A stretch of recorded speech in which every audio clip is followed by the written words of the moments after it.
Welcome to the University Compliance Office's Accommodate. This is where employees submit a request for accommodations. This video will highlight how an employee can submit a request form. Once you are on the home page of the Accommodate website, you will see the news feed, which will house any notifications, news, or updates to Accommodate. On the left-hand side, you will see a list of pages. To start the request process, please navigate your mouse to the left-hand side of your screen and click Accommodation. This will open the drop-down menu. If you are new to UCO or new to the Accommodate system, please click on Accessibility Request. This will take you to the accommodation request form. If you are an employee who is already approved for accommodation and wish to renew or submit a new request, please click on Accommodation and then Supplemental. Next, please fill out all the necessary information on the form.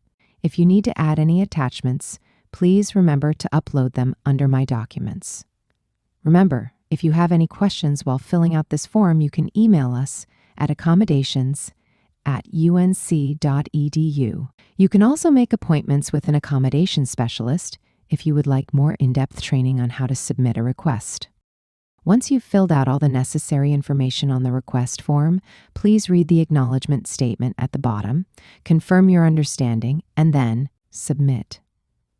Once you have submitted, an accommodation specialist will review your request. Per the policy on accommodations, UCO will generally provide a written determination within 30 business days after receipt of all necessary documentation.